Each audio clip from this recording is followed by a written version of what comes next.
नमस्कार, मैं हूं दिबांजलि मिश्रा। एक तरफ पूरी दुनिया कोरोना की मार झेल रही है तो दूसरी तरफ चीन भारत से युद्ध करने की धमकी दे रहा है। इसके लिए चीनी सेना भारतीय सेना को लद्दाख में उकसा भी रही है। इसके साथ ही साथ चीनी राष्ट्रपति शी जिनपिंग ने पार्टी के वार्षिक बैठक में खुले तौर से चीनी सेना को संबोधित करते हुए कहा कि सेना को युद्ध के लिए तैयार रहना चाहिए।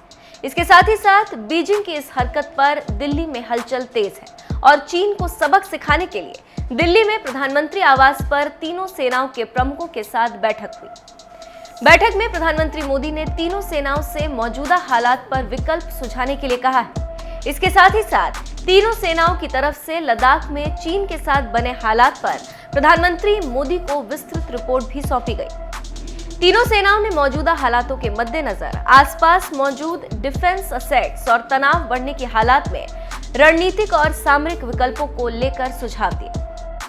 तीनों सेनाओं ने मौजूदा हालात को लेकर अपनी तैयारियों का ब्लूप्रिंट भी प्रधानमंत्री को सौंपा।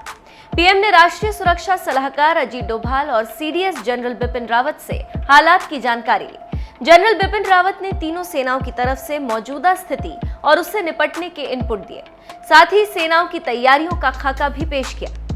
आपको जानकारी देते चले कि पूर्वी लद्दाख से सटे चीन के इलाके में चीन और पाकिस्तान का शाहीन नाम का युद्ध अभ्यास चल रहा था।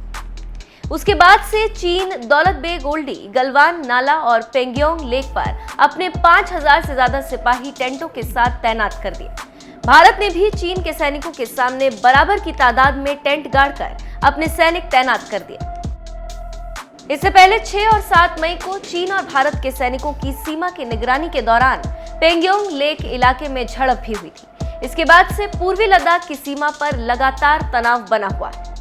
दिलचस्प बात यह है कि चीन पूर्वी लद्दाख इलाके में भारत की सड़क और अन्य सामरिक तैयारियों को लेकर परेशान है। वो चाहता है कि भारत इस इलाके में सभी तरह के निर्माण कार्य रोक दे, लेकिन भारत किसी भी निर्माण कार्य को रोकने के पक्ष में नहीं। भारत इस बार चीन को उसी की भाषा में जवाब देने और आर पार के मूड में है। अब देखना होगा कि आगे की स्थिति कैसे बनती और बिगड़ती। अगर चीन ने हालात को बिगाड़ने की कोशिश की तो भारत की तरफ से मुंहतोड़ जवाब दिया जाएगा।